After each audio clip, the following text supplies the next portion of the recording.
tarde a todos aí que se ligam no Telesaúde nessa tarde, pelo prestígio de estarem nos acompanhando.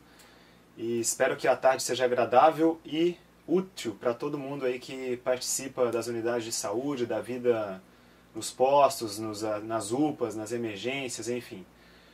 Hoje eu fui convidado para falar aqui sobre esse assunto que está muito em voga na mídia brasileira e internacional até, nos últimos meses, né?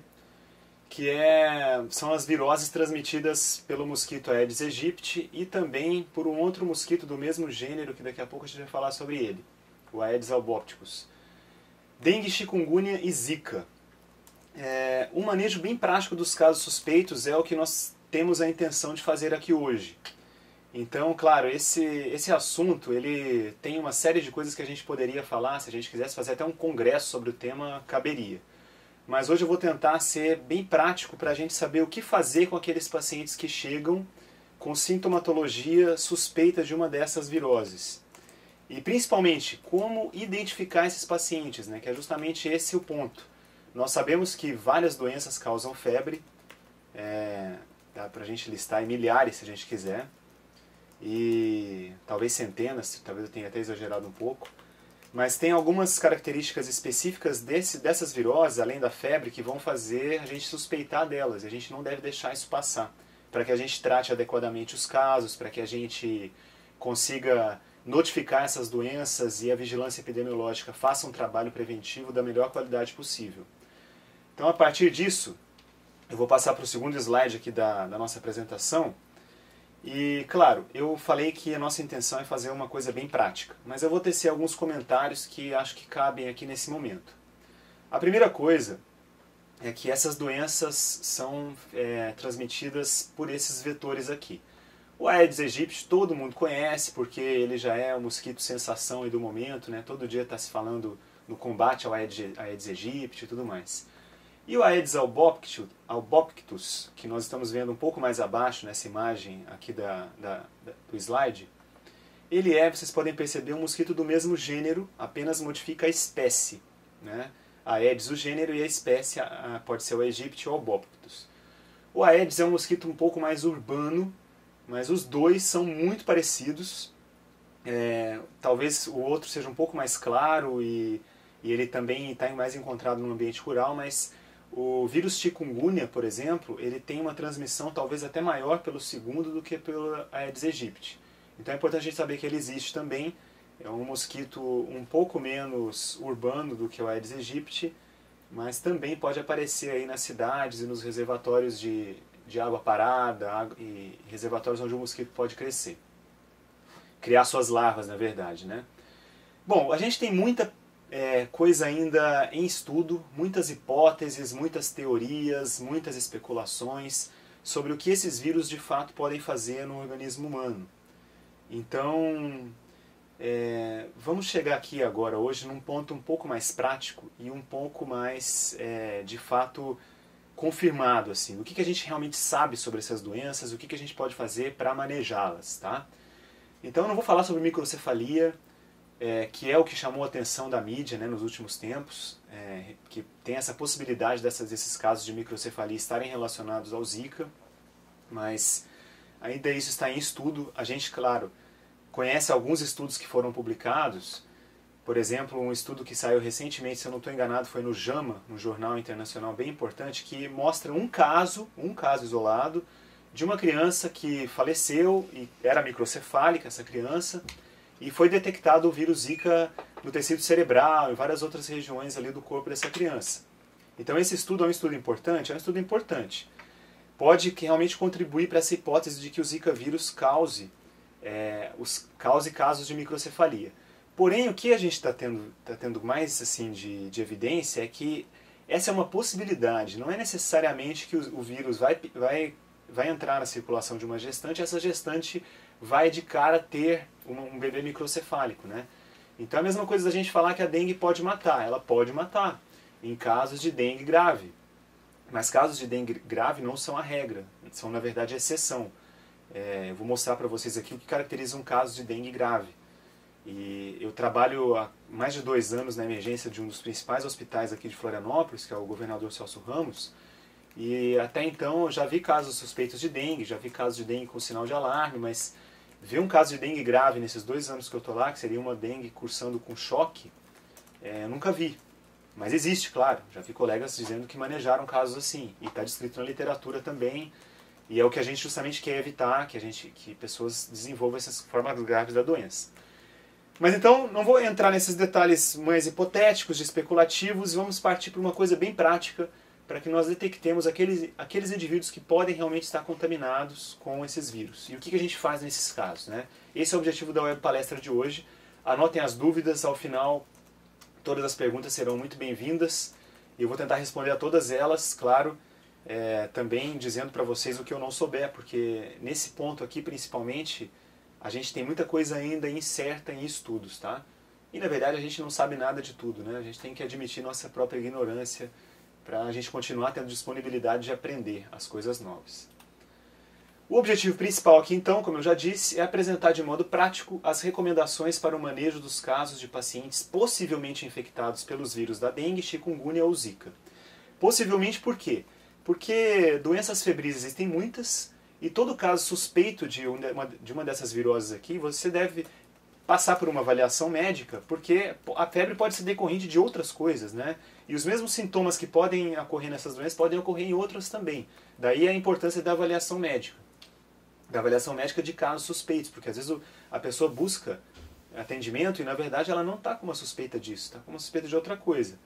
Então, os profissionais de saúde, independente da hierarquia dentro da profissão, né? Se é um médico, um agente comunitário de saúde, um auxiliar de enfermagem, um enfermeiro, um dentista, um fisioterapeuta, cada um com as suas responsabilidades, mas todos têm responsabilidade de saber o que é um caso suspeito, até para orientar melhor a população que chega até um serviço de saúde procurando atendimento. O roteiro que eu vou seguir aqui com vocês para tentar atingir esse objetivo a que eu me propus é esse seguinte roteiro aqui. Primeiramente, nós vamos falar sobre o que é um caso suspeito, algumas particularidades de cada uma dessas doenças e um pouco da epidemiologia delas. Eu trouxe alguns mapas atualizados aqui pela Vigilância Epidemiológica de Florianópolis na última sexta-feira, foi a atualização deles. Inclusive, a Vigilância Epidemiológica tem feito um trabalho muito interessante de atualização frequente aí do mapa dos casos, né? E aí o nosso papel em relação a isso, né? Nós precisamos participar ativamente da notificação, porque senão o trabalho da vigilância não pode ser bem feito. O trabalho da vigilância só consegue ser um trabalho bem feito desde que eles recebam os casos suspeitos para notificar e investigar. O que fazer na avaliação inicial, nós vamos discutir um pouco aqui também. Quando suspeitar de um caso grave, isso é bem importante, não apenas para os médicos que fazem o atendimento, mas para qualquer profissional de saúde. Pô, esse paciente está com um caso, um sintoma que pode ser grave, ou está com um sinal que pode ser grave. Opa, vamos priorizar esse atendimento então. Alguns pontos importantes do tratamento já, e algumas questões de notificação e investigação complementar, inclusive alguns telefones úteis para que cada um de vocês saiba para onde ligar se tiver qualquer dúvida e para onde encaminhar os casos para fazer a investigação quando eles têm que, por exemplo, receber investigação sorológica, né? Para onde você encaminha a amostra de sangue desses pacientes. Então vamos para o próximo slide aqui. Primeiro eu vou começar então com o que é um caso suspeito de dengue. Acho que a maioria de vocês deve saber, mas não custa nada a gente enfatizar, porque eu mesmo que trabalho na lida da assistência todos os dias, às vezes eu preciso de uma colinha para lembrar quais são os sintomas, porque a gente vê tanta coisa diferente todo dia, que é sempre bom a gente ter os fluxogramas ali por perto, né, para a gente dar uma consultada e não fazer uma coisa da nossa cabeça simplesmente, porque arrisca a gente esquecer alguma informação. Então assim, primeiramente, paciente com dengue é um paciente que apresenta febre. Essa febre usualmente ela dura entre 7 e 2 dias, ou melhor dizendo, entre 2 e 7 dias, né? Então ela vai até 7 dias, não passa disso, e começa habitualmente depois de um período de incubação aí que pode ser variado, depois eu vou mostrar para vocês aí, mas no mínimo ela vai durar uns 2 dias, não dura menos que isso também. É importante a gente entender que febre é um sinal vital. Nós temos que pesquisar esse sinal vital nos indivíduos que chegam para atendimento. E qualquer pessoa munida de um termômetro pode fazer isso. A febre é um sinal vital objetivo, é um número. né? A maioria das literaturas identifica febre como sendo uma temperatura axilar acima de 37,8 graus Celsius. Não adianta o paciente chegar dizendo que ele está com febre e ele não aferiu. Isso é sensação de febre, que é diferente de estar com febre. Então a gente precisa confirmar isso, porque na definição de caso suspeito de dengue não está dizendo sensação de febre, está dizendo febre. Então vamos verificar se o paciente nosso está realmente com febre naquele momento. Ah, mas eu tomei um analgésico há 3 horas atrás. Tá bom, então vamos fazer uma curva térmica. A maioria dos analgésicos que nós usamos, paracetamol, dipirona, ibuprofeno, tem uma meia-vida meia-vida curta, de umas 6 horas, mais ou menos. Então, se o indivíduo tomou paracetamol há 12 horas atrás, não adianta. Não está com febre mais, talvez não esteja mais com febre, né? Mas é claro que a gente examinando um paciente que já está... A queixa dele foi febre há 5 dias atrás, né? E hoje ele está com todos esses sinais e sintomas aqui. E a gente sabe que a febre da dengue pode recrudescer em até 2 dias, ela já pode passar. Então a gente tem que levar em consideração isso, né? Mas, estou com febre desde hoje. Vamos ver se essa temperatura está realmente febril, né? E outra coisa importante, antes da gente passar para o segundo ponto aqui de um caso suspeito, quando a gente fala de pacientes que apresentam febre até 7 dias, a gente está entrando num caso suspeito de dengue. Mas o paciente está com febre há 20 dias, pode esquecer a suspeita de dengue. Isso é outra coisa, é outra doença que está causando essa febre, tá? Esse indivíduo tem que ter também, o mais ali indica, que não basta só o sintoma de febre, ele tem também um histórico de estadia recente, que seja uma viagem ou ele mora numa área dessas, né, que é endêmica ou que tem focos de infestação pelo Aedes aegypti. Porque a dengue não é transmitida pelo Aedes albopictus, ou nome difícil de falar esse. Ela é transmitida só pelo Aedes aegypti. A Zika vírus e a chikungunya podem ser transmitidos pelo outro mosquito também. Na verdade, o outro mosquito estão pesquisando aí, estão confirmando que ele pode talvez ser transferido pelo segundo gênero de mosquito ali, segunda espécie de mosquito. Mas o Aedes aegypti transmite todas elas. E além desses 2 critérios de cima, nós temos que ter 2 ou mais das seguintes manifestações. Não basta ter apenas uma, tem que ter 2 ou mais. Ou mialgia, que seriam as dores musculares. Dor retroorbital, que é aquela dor atrás dos olhos, o olho pesado. Petequias, que são aquelas pintinhas na pele, que representam sufusões hemorrágicas, né, o sangue fragilizado nos vasos. As artralgias, que são as dores articulares. Náuseas e ou vômitos, tá? Eu coloquei vômitos aqui, porque geralmente dá as 2 coisas. Uma prova do laço positiva. A prova do laço, para quem não sabe fazer, vai ter o próximo slide aqui sobre ela. É importante que todo profissional de saúde que atenda e faça acolhimento saiba fazer a prova do laço. Cefaleia, que é a dor de cabeça. Exantema, que seria aquelas lesões de pele eritematosas e que cursam com uma base eritematosa também. Às vezes é uma pápula eritematosa que se distribui geralmente no tronco, né, da pessoa, dá até em reações farmacológicas também. E a leucopenia, que é um dado laboratorial, né, de hemograma, quando os leucócitos sofrem uma baixa. Então, assim, a gente tem vários sintomas e sinais que podem indicar um caso suspeito de dengue. A gente precisa pesquisá-los, né? Muitas vezes a gente vai estar encarando o paciente num local onde você não tem disposição um hemograma. Então mas você às vezes tem já um paciente com febre, numa área endêmica ou de infestação pelo Aedes aegypti, ele tem mialgia, tem dor retroorbital e tem petequia. Precisa da leucopenia para definir o caso? Não, a leucopenia entra só como um sinal a mais, né? Então, esses slides estarão à disposição dos senhores e das senhoras, né, logo após a nossa apresentação aqui. Consultem, né, essas definições dos casos suspeitos, porque é importante a gente saber o que é e o que não é um caso suspeito, tá certo? Agora eu vou falar sobre a prova do laço. Esse slide é especificamente sobre ela. Quando um paciente tem prova do laço positiva, não significa, isso não é um sinal patognomônico de que ele tenha dengue, mas é um sinal que nos ajuda bastante a definir se ele pode estar com dengue ou não, porque entra como um sinal suspeito. E ele também pode indicar já um sinal de alarme, porque a prova do laço, quando dá positiva, ela indica que os capilares desse indivíduo estão frágeis, está havendo extravasamento de plasma para fora dos vasos de sangue e o sangue está com dificuldade de coagular. Então, a prova do laço deve ser realizada na ausência de sangramento espontâneo. Por quê? Porque ela é um sinal para identificar se você está com uma fragilidade capilar. Se o paciente já chega com sangramento, está sangramento na gengiva, tem petequia, né? não vai ser muito produtivo a gente fazer a prova do laço, porque a gente já sabe que ele está com uma fragilidade capilar. Então a prova do laço com certeza vai vir positiva nesses casos, ou quase certamente vai vir positiva nesses casos. Então não adianta a gente verificar nesses casos. Nós vamos verificar em pacientes que não estão com sangramento, tá? Primeira coisa que se faz para fazer a prova do laço é verificar a pressão arterial do paciente, a famosa PA. A gente vai somar a pressão arterial máxima, que é a sistólica obtida, e a pressão arterial mínima, a diastólica, e divide esse valor somado por 2. Então, por exemplo, paciente com 120 por 80 de pressão arterial, 120 mais 80 dá 200, dividido por 2, 100 milímetros de mercúrio é a pressão arterial média, onde nós deixaremos o manguito insuflado durante 5 minutos em adultos. Se for criança, basta deixar por 3 minutos. Tem que deixar por 5 minutos, a menos que já comece a aparecer o número de petequias que a gente precisa para confirmar a prova do laço positiva antes de 5 minutos, né? Nós vamos verificar então se apareceu essas petequias no antebraço e na mão e vamos interpretar o resultado como positivo na presença de 20 ou mais petequias nesse local onde nós fizemos um quadradinho desenhado de 2,5 centímetros quadrados, tá? Vou mostrar aqui para vocês na figura a seguir, ó. Então ali é um esquema, né, de como desenhar o quadrado. Pode ser até um pouco mais para baixo ali. Eu até tinha desenhado ele no meio do antebraço, mas a gente teve uma desconfiguração na apresentação aqui e ele ficou um pouco lá perto do manguito.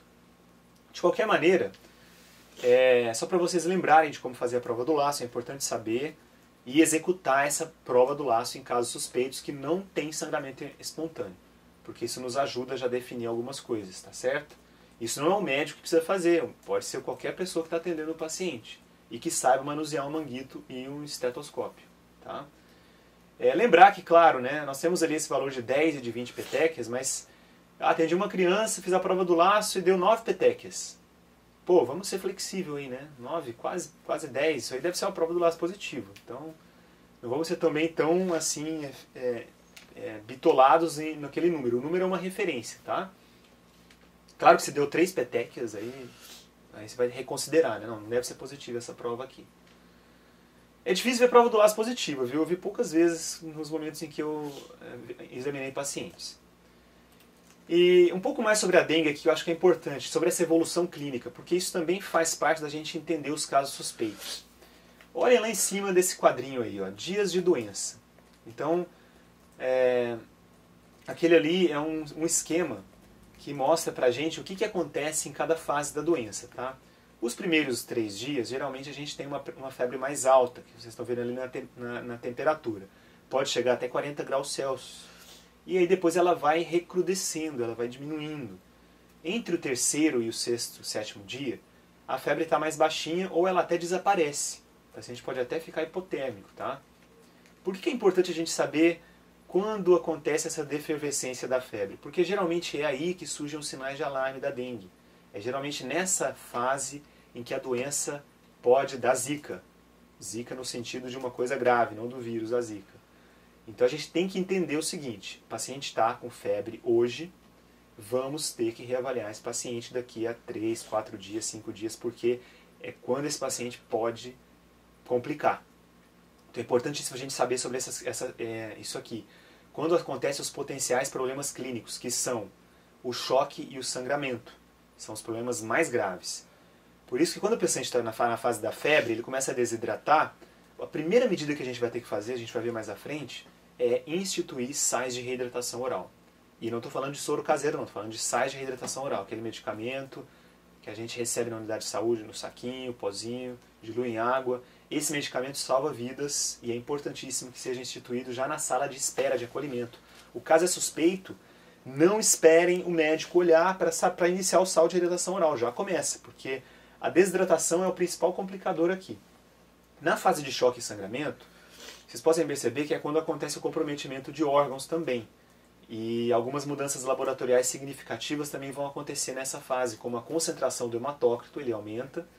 Isso significa extravasamento de plasma para fora dos vasos de sangue, e aí o hematócrito fica concentrado. E as mudanças laboratoriais também das plaquetas. As plaquetas podem cair bastante, chegando até níveis críticos, assim, abaixo de 50 mil, e que às vezes esse paciente vai ter até que ser encaminhado para uma referência hospitalar para receber transfusão, conforme seja o caso. Então é importantíssimo que vocês conheçam essa evolução da doença, Depois, lá pelo 7º dia, vocês veem que a tendência, se o paciente não evoluiu com gravidade, ele se recupera completamente. E lá pelo 20º, 40º dia não tem mais nada de dengue, a dengue já passou, né? Eu vou enfatizar também para vocês a referência que eu utilizei para consultar várias coisas dessa nossa apresentação, inclusive esse quadro aqui, que é aquele documento da DIV, que está ali a referência para vocês embaixo em azul. Eu recomendo fortemente que vocês consultem esse documento depois dessa aula, façam um download dele e tenham esse documento nas unidades de saúde para consulta, porque as informações ali estão muito práticas e tem várias coisas que não vai dar tempo da gente falar aqui, obviamente, porque o tempo é curto, e vocês podem tirar dúvidas lá também, tá certo? Então, parabéns aí pela Diretoria de Vigilância Epidemiológica de Santa Catarina, que fez um documento conciso e bastante relevante, tem muita coisa importante ali. Próximo slide aqui seria o seguinte: eu falei ali sobre os casos suspeitos de dengue, a gente tem que conhecer quais são as áreas endêmicas e as áreas infestadas pelo mosquito da dengue em nosso país, para que nós saibamos se o paciente foi para uma dessas áreas ou se ele mora para uma dessas áreas, quando suspeitada a doença, né? Não é uma prerrogativa para caso suspeito, o paciente tem que ter histórico de estadia recente nessas áreas. Então, hoje eu pergunto para vocês, quais estados brasileiros atualmente estão infestados pelo mosquito Aedes aegypti e destes, quais têm focos de dengue? Essa é a dúvida cruel que o Charlie Brown está ali se perguntando agora, e eu vou deixar 10 segundos para vocês pensar antes de eu passar para o próximo slide. A resposta a essa pergunta é a seguinte: todos os estados brasileiros hoje têm cidades que estão infestadas pelo mosquito, e em todos os estados brasileiros já existem casos autóctones de dengue. Então, amigos, tem algumas cidades que ainda não têm infestação pelo mosquito, mas nós estamos caminhando, infelizmente, para que a maioria das cidades tenha, se nós não fizermos alguma coisa em termos de prevenção. Então, realmente, o Brasil é um país de todos, inclusive do Aedes aegypti hoje em dia. Existem relatos dele, existem focos detectados dele em todos os nossos estados, tá bom? Aqui em Santa Catarina, nós vamos perceber que nem todas as cidades estão infestadas pelo mosquito ainda. E esperamos que nem todas cheguem a ter casos do mosquito. Mas olhem só o mapa aqui. As cidades infestadas pelo mosquito não são só as que estão em verde, não. São as que estão em verde e as que estão em vermelho. Porque as que estão em vermelho são aquelas que têm casos autóctones. Para que o mosquito, para que a dengue seja transmitida numa cidade, tenha autoctonomia em alguma cidade, tem que existir um mosquito lá. Porque o mosquito só consegue transmitir a doença para outro ser humano se ele picou alguém com a doença e no período de viremia ele conseguiu picar outra pessoa também, contaminar essa outra pessoa. Então temos diversos municípios ali do lado oeste, né? Esse mapinha foi atualizado agora na sexta-feira pela DIV, e aí eu estou trazendo para vocês aqui a informação mais recente que eu tenho disponível. E aqui no litoral a gente tem também ali o Balneário Camboriú, Itapema e Itajaí, que já tem casos autóctones também. E lá no norte do estado, Itapoá, que é uma outra cidade litorânea também, no litoral norte, né? E aqui de onde eu estou falando para vocês, nossa querida Ilha da Magia, Florianópolis, temos a cidade infestada pelo Aedes aegypti. Ainda não temos casos autóctones, só importados, né, de pessoas que moram aqui, mas que pegaram dengue em outro lugar. Mas temos o mosquito aí, principalmente nas áreas continentais, então estejamos de olhos bem abertos, tá? E lá no oeste do estado, além da gente já ter focos de Aedes aegypti em vários locais, temos cidades com autoctonomia, inclusive a gloriosa Chapecó, né, que é a maior cidade aí do oeste, se eu não estou enganado, que também já tem casos autóctones de dengue. Aqui eu vou deixar para vocês também essa dica desse outro endereço eletrônico que também está em azul, que é o endereço eletrônico para vocês acessarem esse mapa semanalmente, porque daí vocês vão ter o mapa sempre atualizado. Então, o pessoal está fazendo um trabalho muito, muito bacana de atualizar esse mapa toda sexta-feira. Então, se vocês quiserem já na segunda-feira de manhã entrar, quais são as cidades que desenvolveram casos autóctones, vocês podem acessar por aqui. Para que esse trabalho continue sendo feito, reitero, reforço, precisamos e contamos com vocês. Porque se não notificarmos os casos suspeitos, não vamos confirmar os casos das doenças e não vamos conseguir continuar alimentando esses mapas e essas informações que são tão relevantes para a gente trabalhar e se prevenir, né, para que as doenças não se alastrem, né? Quando a gente registra um caso suspeito e um caso que a gente notifica, nós não estamos só cumprindo mapinhas aqui. A gente está tendo uma oportunidade de visitar esse indivíduo que é um caso suspeito ou confirmado e tentar entender se na casa dele tem foco de mosquito, se ao redor ali dele tem foco de mosquito, né? Para conseguirmos trabalhar nessa prevenção, correto? Vamos agora continuar com os nossos casos suspeitos. O que seria um caso suspeito de chikungunya? Bom, algumas coisas vão ser bem parecidas com dengue, tá? Outras não. Primeiramente, chikungunya, para quem não sabe, é uma expressão originária da Tanzânia e ela quer dizer aquele que se dobra. Por quê? Porque a chikungunya dá uma dor articular tão grande, tão absurda no indivíduo e tão limitante que essas pessoas elas costumam andar encurvadas de tanta dor. Elas literalmente se encurvam, porque elas ficam com muita dor articular.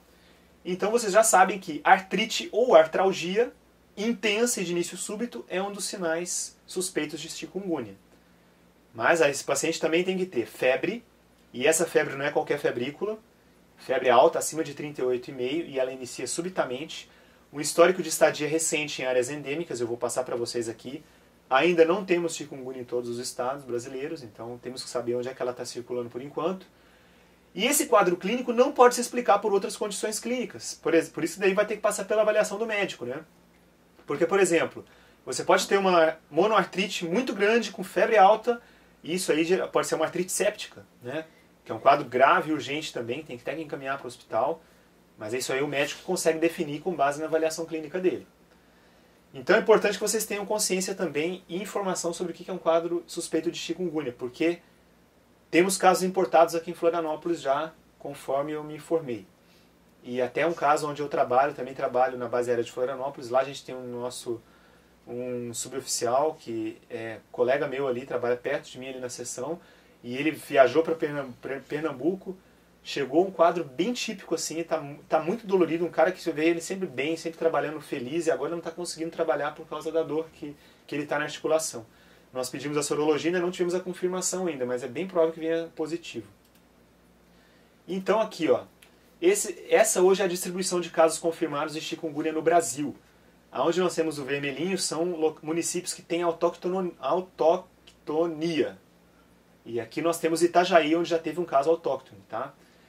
Os municípios em cinza mais escuros, ou melhor, os estados em cinzas mais escuro, são estados que têm casos autóctones. Então Santa Catarina está escuro porque um dos municípios nossos, que é Itajaí, tem um caso autóctone. Os municípios com casos importados são os municípios em cinza médio, né? E onde a gente vê o cinza claro, quase branquinho ali, eu estou falando de municípios, mas me corrijam aqui, tá, gente? Entendam, estados. Porque a gente, por exemplo, vamos pegar, por exemplo, o Rio Grande do Sul. O Rio Grande do Sul não tem nenhum caso autóctone, tá? Mas é um estado que alguma das cidades, não todas, apresentou um caso importado. Então, se lá em Santa Maria, ou lá em Porto Alegre, houve um caso importado de chikungunya, o estado todo vai ser pintado como um estado que tem um caso importado, tá? Mas aqui a gente está falando de unidades da federação, não em cidades específicas. Vejam que Acre, Rondônia, Mato Grosso, Piauí, a Paraíba lá em cima, são ainda os únicos estados que não têm casos nem importados nem autóctones de chikungunya. Mas a gente precisa conhecer, então, principalmente essas regiões onde existe endemia, que é onde tem muita circulação do vírus, como lá no Nordeste, né? A região da Bahia, Pernambuco, onde mais tem ali, né? Então esses mapas também estão sendo atualizados. Trouxe aqui para trazer para vocês as principais grandes articulações do nosso corpo, para vocês lembrarem, se o paciente se queixar de dor articular, vocês como profissionais de saúde têm que saber o que é uma articulação, né? E as articulações principais do corpo, as grandes articulações são essas, né? A gente vê ali ombro, cotovelo, articulação do punho, joelho, tornozelo e o quadril. Então saibam, peçam para o paciente mostrar onde que dói, né? Porque a gente tem que saber o que é uma... E é diferente a artrite de artralgia. Aí é mais importante que o médico faça essa diferenciação, tá? Porque a artrite é de um jeito, a artralgia significa apenas dor articular, né? Toda artrite dá artralgia, mas nem toda artralgia é uma artrite, certo? O que é um caso suspeito de Zika?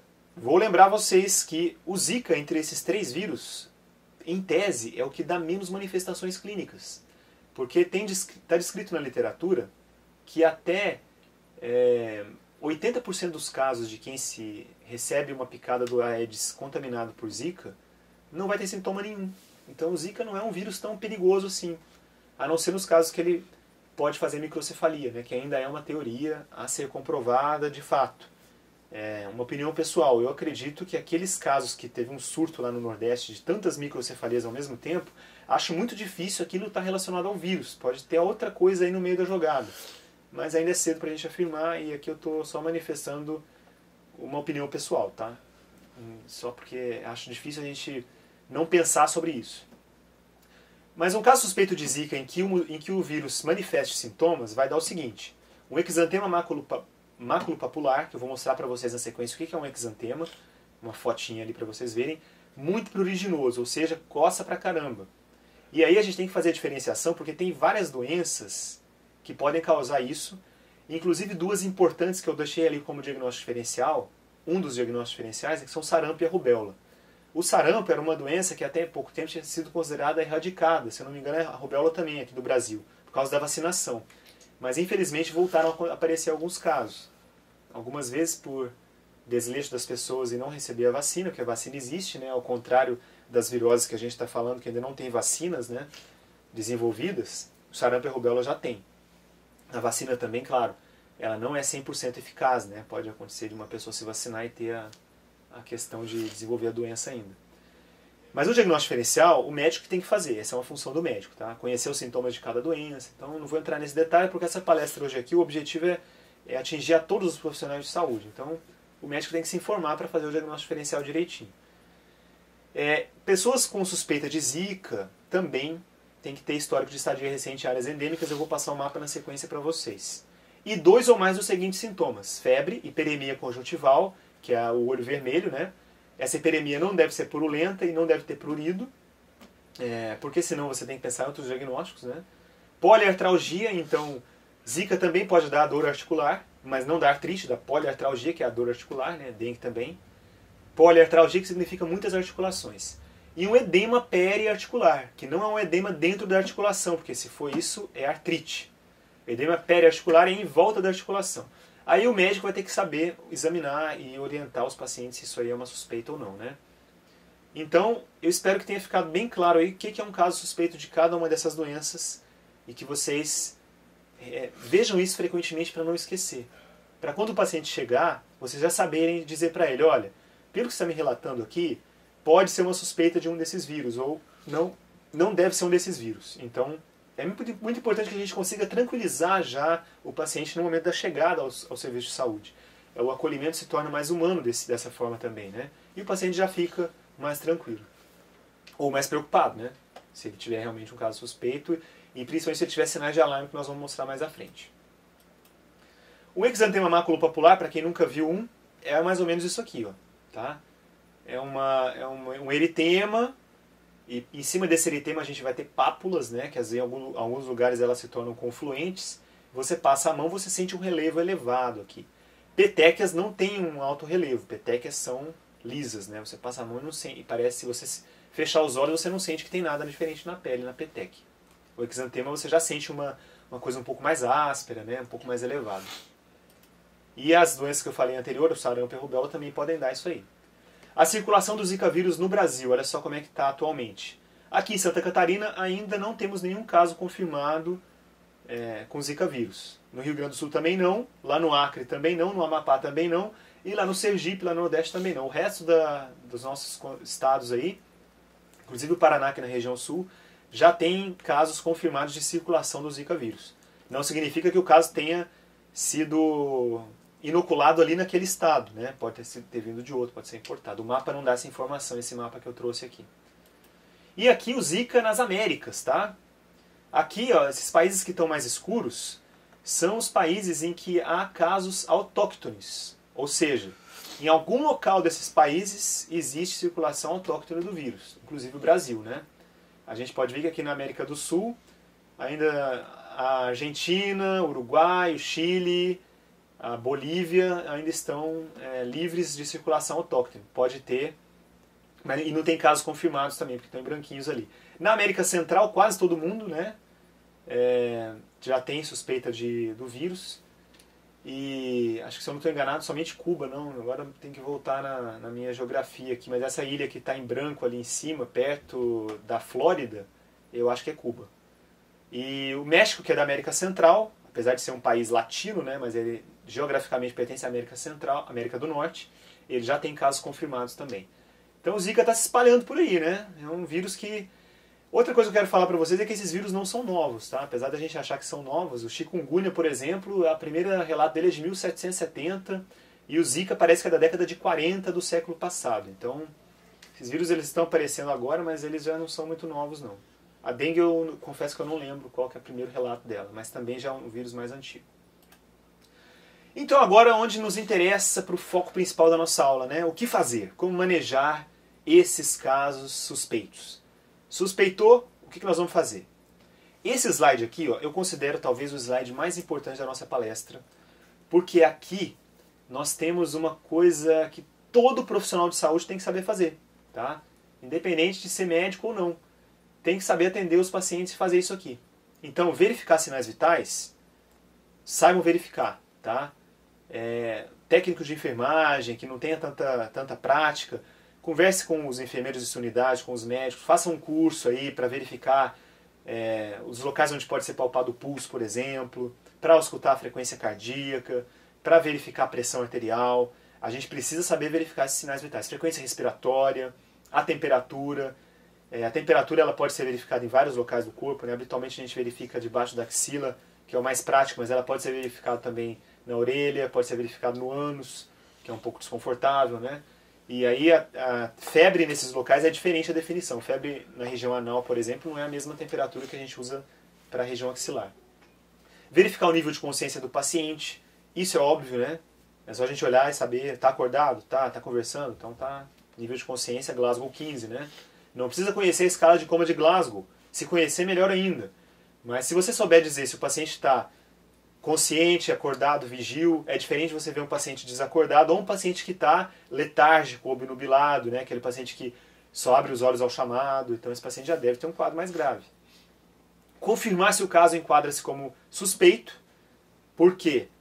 Porque às vezes a gente vê um caso com febre, ele começa a dar o primeiro atendimento, aí teve dúvida se esse sintoma aqui é suspeito ou não.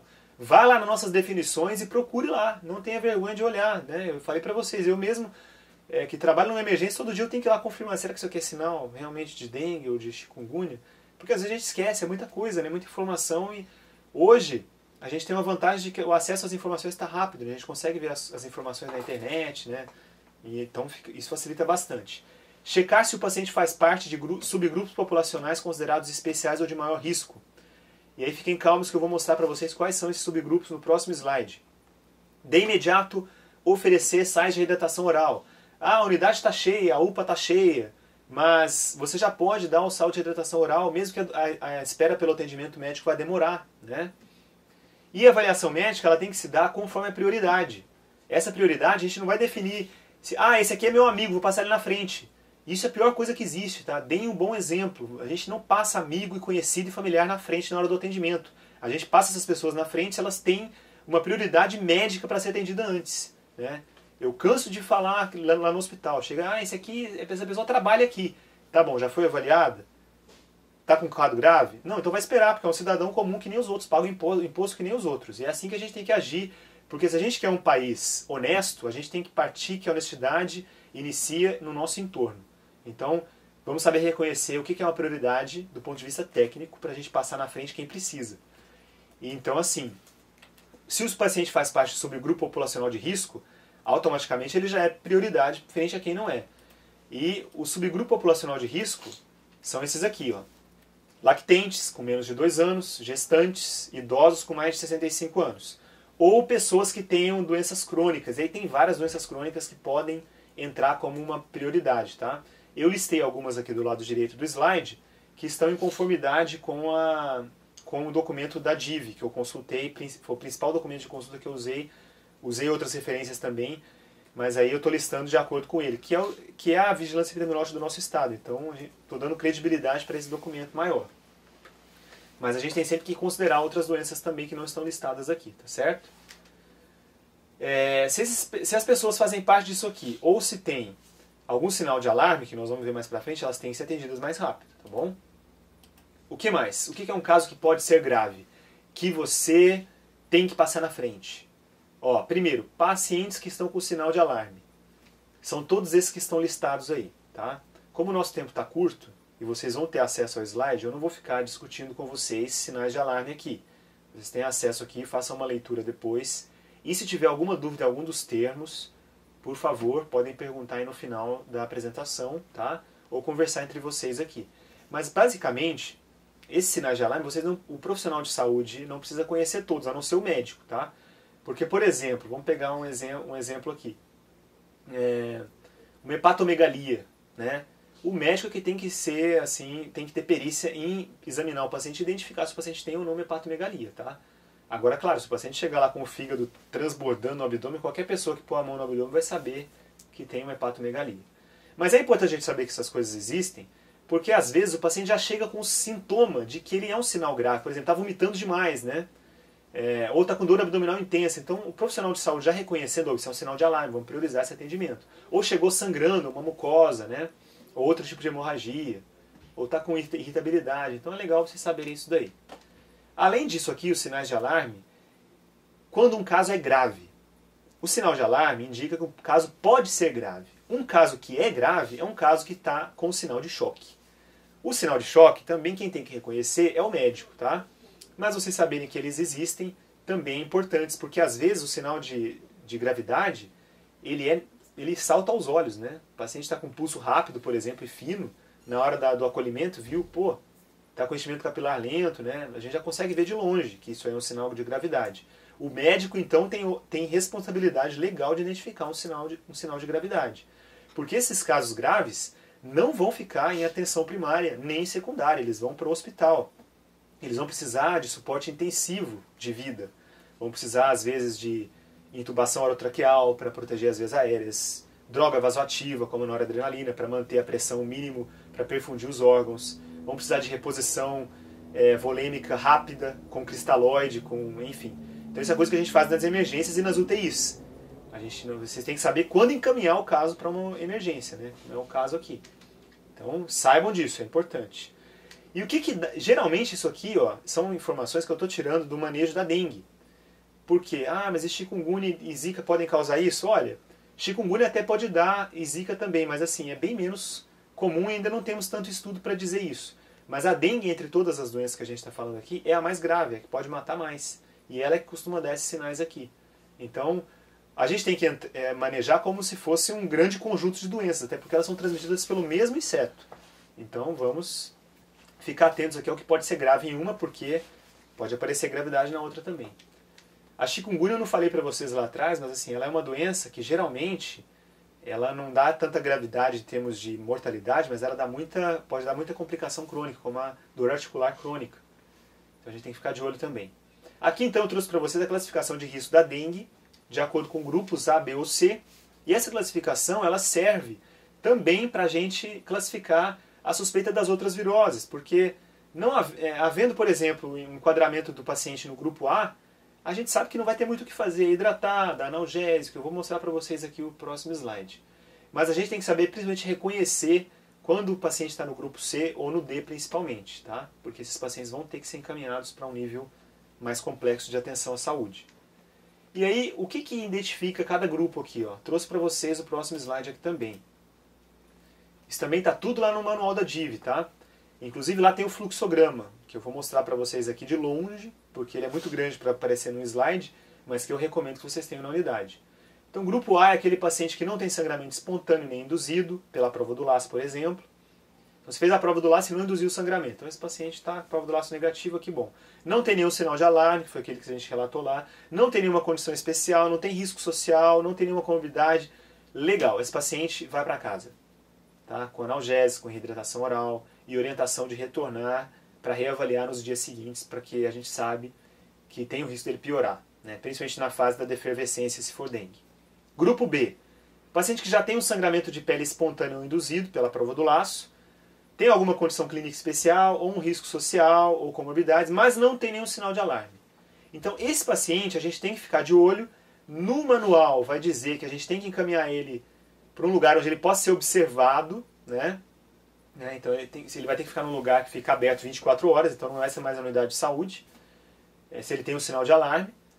Mas às vezes, claro, né, a gente tem que ajustar as nossas possibilidades.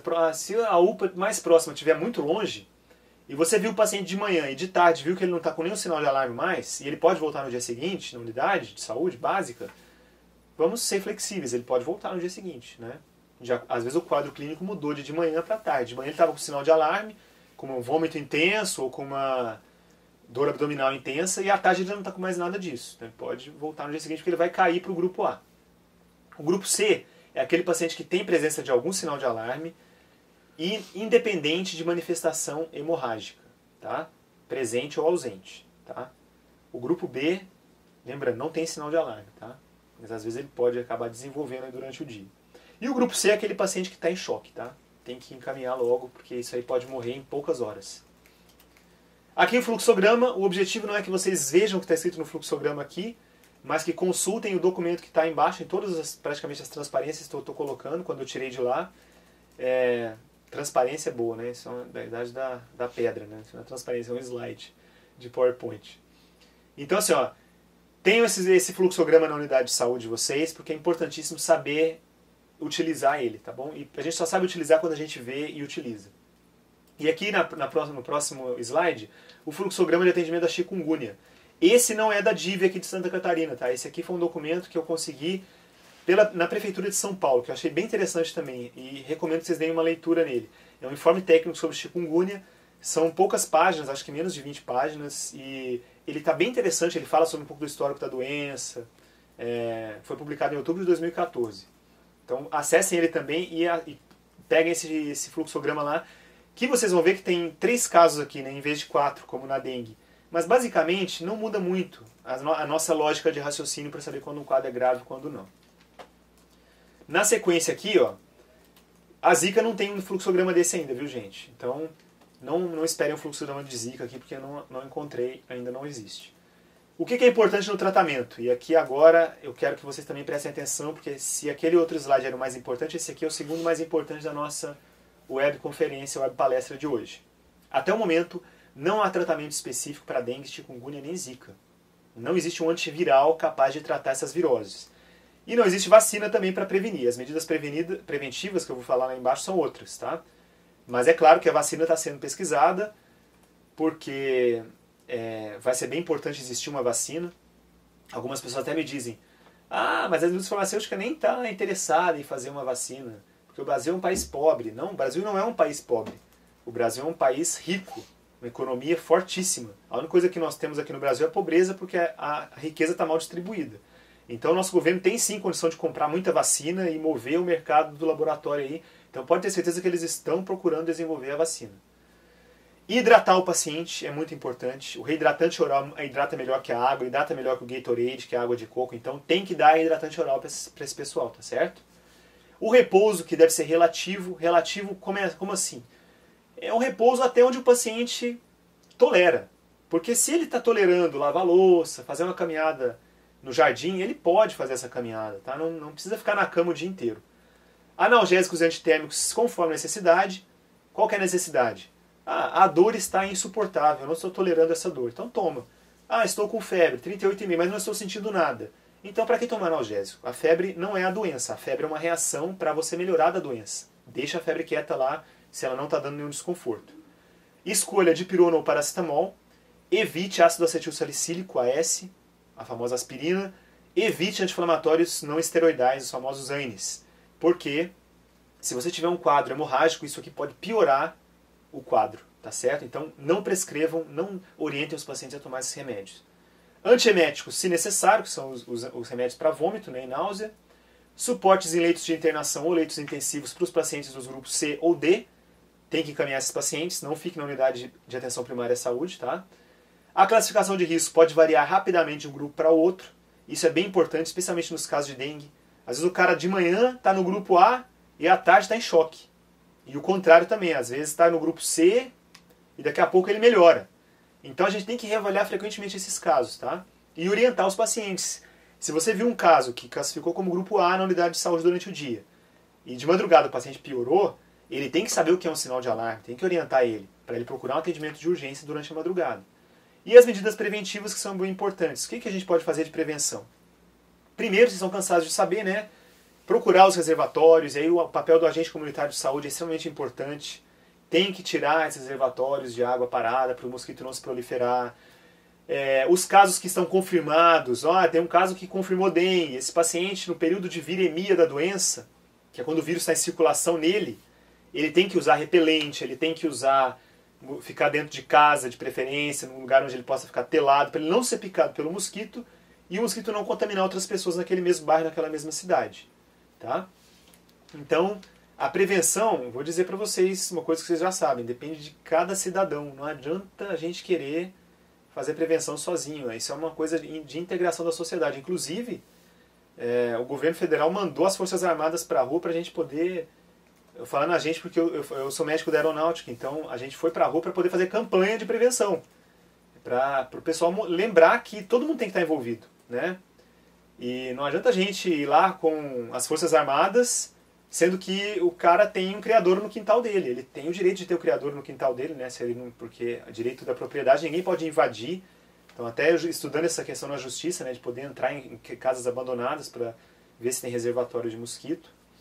Enfim, eu acho que nós estamos terminando, o tempo já está estourado, né? Eu trouxe para vocês aqui, para terminar, os fluxos de notificação e investigação complementar. Todo caso suspeito deve ser notificado à vigilância epidemiológica do município de vocês. Então, cada município tem que ter a sua vigilância atuante, tem que deixar um número fácil para todo mundo que atende conseguir entrar em contato. A notificação tem que ser imediata, tem que preencher o papel no dia. E a notificação no SINAM, que é o Sistema Nacional de Notificações, tem que ser feita em até 7 dias por esse endereço eletrônico. A investigação e o tratamento devem ser e a notificação deve ser de forma concomitante, né? E a confirmação laboratorial por essas sorologias ou os testes de isolamento viral, PCR, imunohistoquímica, deve ser solicitada ao Laboratório Central de Saúde Pública, que é o LACEN, que tem capacidade de fazer esses exames rapidinho. Aí eu não vou entrar em detalhes de como mandar as amostras para o LACEN, porque não cabe aqui nessa aula hoje, mas lá no site do LACEN tem todas as dicas como vocês podem conservar a amostra, como encaminhar para o LACEN, para poder a gente conseguir fazer os exames daqueles casos suspeitos. O caso suspeito deve ser feito o exame quando a gente está fora de uma epidemia, porque se você está dentro de uma epidemia, essa cidade está tendo um monte de casos de dengue, você não vai pedir exame para todo mundo, você vai confirmar o diagnóstico pelo critério clínico e epidemiológico. Mas como a gente aqui em Santa Catarina não tem ainda epidemia, a não ser em algumas cidades aí que está tendo alguns surtos, todo caso suspeito a gente tem que encaminhar a amostra para o LACEN dentro do possível. Tá? Tem um slide aqui na frente que é os telefones úteis, tá? Que eu vou deixar para vocês. Eu trouxe essa evolução virêmica e laboratorial da dengue para vocês saberem quando pedir os exames, tá? Porque assim, se for pedir uma prova de isolamento viral direto, não adianta pedir depois do 7º dia, ó. Porque a virologia da dengue, depois do 7º dia na circulação, você já não vai encontrar mais vírus. O sistema imunológico já deu conta desse vírus. Aí você vai ter que pedir a IgM, que é a linha mais pretinha, ou a IgG, que é a linha tracejada. A IgM é um anticorpo de fase aguda, IgG é um anticorpo de fase crônica. Então, se eu já tive dengue há 2 anos atrás, meu IgG é positivo. Tá? Se eu nunca tive dengue, aí eu vou positivar os dois na primeira doença. Tá certo? Qualquer dúvida sobre sorologia, isso aí mais o médico tem que saber, mas se vocês quiserem, daí perguntem para os seus médicos, perguntem no final aqui, eu posso responder também alguma coisa. E aqui a evolução virêmica e laboratorial da chikungunya, também para vocês saberem quando que pede uma prova viral direta ou quando tem que ser a sorologia. Quando a gente pesquisa a sorologia, a gente não está na busca do vírus na corrente sanguínea, a gente está buscando os autoanticorpos que o vírus faz surgir na circulação no indivíduo que foi contaminado. Né? E aí, finalmente, os telefones úteis estão disponíveis para você nos slides. Liguem, utilizem o sobreaviso, não tenham medo, mesmo que vocês estejam em outro estado, né? Utilizem, e se você tem um interurbano que dá para fazer e tem que fazer, é esse daqui, tá? Não economizem nisso. Né? O LACEN tem esses telefones aí que vocês podem tirar dúvidas com ele sobre as amostras, e a Diretoria de Vigilância Epidemiológica tem até um sobreaviso que é o telefone que você pode acessar durante as madrugadas, aí, domingos e feriados, sábados também. Então espero que tenha sido útil, né, essa explanação toda. Os slides estarão disponíveis no nosso portal. Eu estou aberto agora para perguntas e Seguimos esse roteiro, né, que eu falei para vocês que a gente ia seguir no começo. Acho que está cumprido o compromisso. E atingimos esse nosso objetivo, que é apresentar de um modo mais prático as recomendações para manejar os nossos pacientes possivelmente infectados por algum desses vírus. Espero também ter cumprido o objetivo e agradeço aí pela atenção de cada um de vocês, tá certo? União do Oeste, a febre no paciente suspeito, aí essa pergunta foi quando você estava falando da dengue, tá? A febre no paciente suspeito necessariamente deve ser alta? Não, na dengue, o que a definição fala lá pra gente, caso suspeito, é que o paciente tem febre. Aí a gente pega simplesmente a definição de febre, né, que na maioria da literatura é acima de 37 ou igual 37,8, tá certo? Tem algumas literaturas, principalmente pediátricas, que já consideram febre 37,5. E se a gente for também para o campo da geriatria e da gerontologia, que são os idosos podem ser considerados também com febre numa temperatura um pouquinho mais baixa. Se você estiver examinando um idoso ali com 37,3 de temperatura, não dá para vacilar não, esse idoso pode estar com febre, tá? Que a fisiologia do idoso muda bastante. Mas boa pergunta. Certo. O pessoal também ali havia, quando você estava falando de caso autóctone, eles ficaram com uma dúvida com relação ao termo. Depois você explicou, mas se você pudesse só dar aí uma pincelada de novo, o que significa isso, um caso autóctone? Eu vou dar um exemplo, então, um exemplo comigo aqui. Vamos supor, numa história comigo, né? Eu estou aqui em Florianópolis, que é uma cidade que está infestada pelo mosquito já, mas ainda não tem nenhum caso autóctone. Vamos imaginar que eu vou ser o primeiro caso autóctone. O que vai acontecer? Eu tenho um vizinho que ele está com dengue. Ele veio lá de Minas Gerais chegou aqui na fase virêmica. Chegou aqui no 3º dia da doença, o vírus em circulação nele. Aí esse meu vizinho, que trouxe um caso de dengue importado de Minas Gerais, foi picado pela Aedes aegypti no 4º dia da doença. E o mesmo mosquito que picou ele durante a fase da viremia veio na minha casa e me picou também. E aí eu desenvolvi dengue. E eu estava aqui em Florianópolis. Então, muito prazer, eu sou um caso autóctone de dengue em Florianópolis. Basicamente é essa a definição, tá? Só para a gente saber onde que o mosquito está conseguindo transmitir o vírus. Aqui em Florianópolis a gente tem um mosquito, estou usando Florianópolis como exemplo, que é onde eu moro, onde eu estou agora, mas a gente não tem ainda a circulação do vírus aqui. Mas a gente tendo o mosquito, a qualquer momento essa circulação pode acontecer. Então a gente tem que se prevenir para não ter o mosquito. E o mosquito é um mosquito de hábitos urbano e ele está relacionado principalmente quando a gente não é muito cuidadoso com as nossas coisas, né? Joga lixo, por exemplo, em qualquer lugar, não separa o lixo, né? Porque lixo que é reciclado, por exemplo, recipientes de plástico, são os locais principais onde o mosquito pode se criar a céu aberto, né? Então, se a gente tem uma política saudável de reciclagem do lixo na cidade, olha como as coisas estão interligadas, né? A cidade que recicla seu lixo tem menos chance de ter focos de Aedes aegypti, né? Claro que tem os focos de quintal, né, de lugar de água parada em piscina, que a gente vai ter que ir atrás, né? Mas o lixo é uma coisa muito importante. Porque qualquer copinho de plástico pequeno, o mosquito já pode se criar ali com as larvas. Mais alguma? Temos sim, vamos lá. Tubarão perguntou onde se realiza o PCR aqui em Santa Catarina e quanto tempo demora? É o LACEN. É uma boa pergunta também, mas então, o PCR não vai ter nenhuma utilidade pra gente se não for na fase virêmica. Como as fases virêmicas são muito ligeiras, né?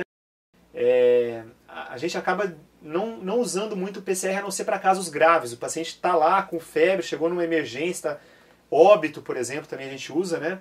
Porque se o quadro não é grave, o paciente não vai ter que ir até um hospital para se tratar, né? Automaticamente a gente só se interessa por confirmar o caso dele por critério epidemiológico mesmo. Então não tem problema ele dosar depois da sorologia, depois de alguns dias. Porque é só para a gente saber e dizer para ele, olha, você teve dengue mesmo. E você entrou na nossa estatística agora de um caso de dengue, certo? Eu estou vendo aqui que eles estão perguntando também sobre a taxa de letalidade referente ao Zika e chikungunya. Zika e chikungunya, é a última pergunta que eu estou fazendo na ordem. Ah, desculpa, achei que... Tem mais alguma além dessa ou não? Tem algumas. Benedito Novo perguntou se a dengue provoca secura na boca. Olha, não é descrito como um sintoma típico, mas essa é uma boa pergunta também para a gente lembrar o seguinte. Essas doenças que eu falei aqui, elas podem dar diversos outros sintomas, tá? Inclusive chikungunya pode dar até sintomas neurológicos graves, como síndrome de Guillain-Barré. Estão estudando se o Zika vírus não pode fazer isso também. Então, assim, desconfie, né? Se enquadra em caso suspeito e tem outros sintomas também, é claro que daí vai entrar mais na parte da clínica médica, né? Que o médico vai ter que quebrar a cabeça ali, estudar um pouquinho, dar uma de house para poder definir o diagnóstico, né? Mas podem dar outros sintomas sim, tá? Boca seca pode ser um sintoma até de desidratação, né? E como a desidratação é o principal problema que a dengue pode causar e levar ao choque, boca seca pode ser um sintoma também. Eu vou registrar a pergunta de União do Oeste aqui, mas acredito que não seja assim direcionada ao Bruno. Os municípios receberão testes rápidos para diagnósticos? É uma questão aí de logística da secretaria. Realmente eu não sei se isso vai acontecer, tá? Mas isso pode ajudar também na confirmação dos casos suspeitos. Mas eu não tenho essa informação para passar para vocês hoje não. Certo. Rodeio perguntou, esses testes, em média, quanto tempo demoram para o diagnóstico aí do vírus? Puxa vida, não demora muito, tá? Mas tem que ser feito no tempo certo. De qualquer maneira, eu vou passar a bola para o LACEN aí. Eu deixei o contato do LACEN, na nossa apresentação tem tanto o site do LACEN quanto os telefones. Se vocês tiverem qualquer dúvida sobre essa questão dos exames, eles vão estar bem mais credenciados para responder as dúvidas do que eu, tá? Nova Itaperaba. Eles perguntam se os pacientes do grupo A e B, dos grupos A e B, precisam ser reavaliados de quantos em quantos dias? Olha, o ideal é avaliar diariamente, tá? E até o 7º dia, que é quando a doença geralmente se resolve, né? A febre não vai aparecer mais e o paciente já vai estar melhor clinicamente. E por isso que é importante essa questão da longitudinalidade. Na unidade de saúde é muito bom a gente ter isso. Porque essa reavaliação não precisa necessariamente ser do médico, tá? Se o paciente chegou para uma reavaliação no dia seguinte, está se sentindo melhor, o auxiliar de enfermagem ou o enfermeiro já checou os sinais vitais, ele não tem nada alterado, não está com sangramento, fiquem tranquilos, a reavaliação está feita. E qualquer coisa, dúvida, aí agenda uma consulta médica de novo ou encaminhe para o médico avaliar de urgência de novo. E é bem importante a gente entender o seguinte, essas doenças elas podem dar dores bem incapacitantes, tá?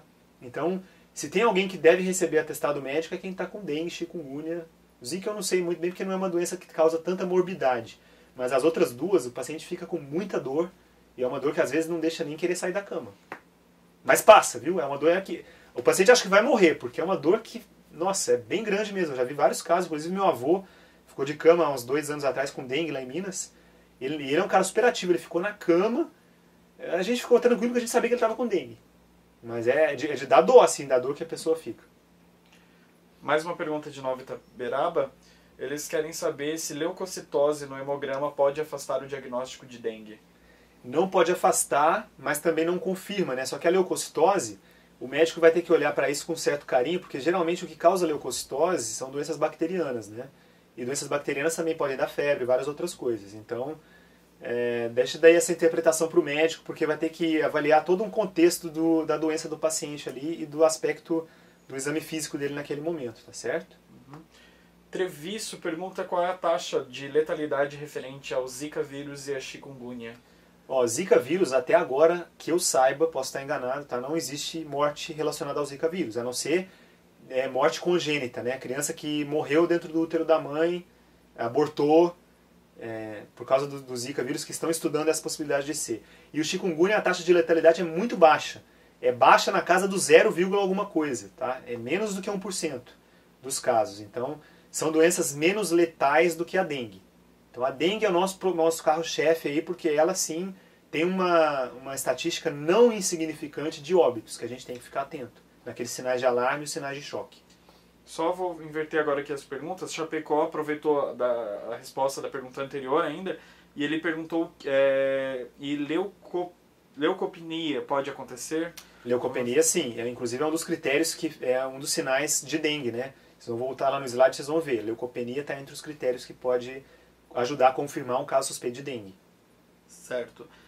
Ali o Dr. Pedrinho tinha dito que não tinha entendido muito bem aquela questão do autóctone ainda. O mosquito, então, sem o vírus, pica uma pessoa com dengue, que está infectada pelo vírus, e aí o mosquito adquire o vírus contaminado. É isso, sim. E o vírus pode ficar no mosquito durante mais tempo do que na gente, tá? O vírus, lembrando, é um organismo tão banal e besta que ele não vive fora de outros micro-organismos, né? Às vezes eu até me questiono se a gente pode chamar um vírus de um ser vivo, né? Porque ele depende de outro organismo. E o Aedes aegypti, outra coisa interessante também, ele dura, a vida dele também não é uma vida muito longa, ele dura de 4 a 6 semanas. O mosquito não vive mais do que isso. Então, assim, não é tão difícil a gente desinfestar uma localidade. A questão é vontade de cada um em cooperar para isso, né? Aí Pouso Redondo perguntou se o outro mosquito ali, o outro vetor, o Aedes albopictus, se ele transmite a dengue. Você conseguiu falar melhor que eu, hein? O Aedes albopictus. Eu tô acompanhando umas webs sobre dengue há muito tempo. Eu não lembro, mas eu acho que eu não vi sobre ele não, viu? No informe da dengue eu acho que não. Ele transmite a chikungunya e o Zika está sendo investigado agora se pode ser transmitido pelo Aedes albopictus. Isso aí. Bom, depois tem o Dr. Pedrinho.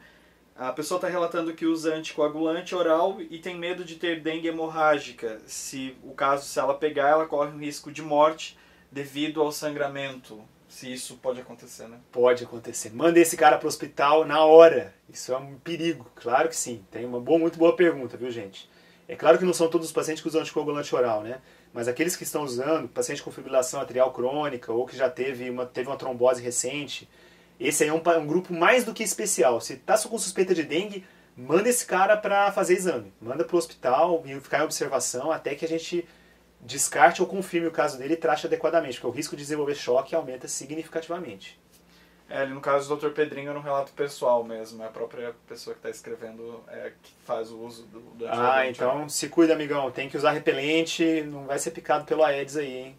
Bom, depois em Curitibano, se a prova do laço é útil no diagnóstico da dengue. Eu não sei se é uma pergunta, mas fica aí. É útil e deve ser feita, tá? Porque além dela estar lá entre os critérios que podem ajudar no diagnóstico, a prova do laço também é um auxílio para a gente suspeitar da hemorragia. E ali, Chapecó, a última pergunta que tem no chat. Então, Chapecó quer saber, em relação a pessoa pegar dengue mais de uma vez, que tem os 4 vírus sorotipos aí circulando. Qual é o risco dela ter dengue hemorrágica? Excelente pergunta. Eu não sei quantificar o risco em números, mas o fato é que o risco aumenta. Porque vai ter uma viremia cruzada, tá? Com os autoanticorpos que já foram produzidos lá na outra infecção, né? E aproveitando esse gancho, falar do chikungunya, o informe que eu li lá de São Paulo, que é de 2014, acredita-se que chikungunya seja uma infecção que uma vez a pessoa tendo adquirido essa infecção, ela não pega de novo. Mas isso aí é uma coisa que eu li naquele documento de 2014, então não posso dizer se realmente isso se confirma, tá?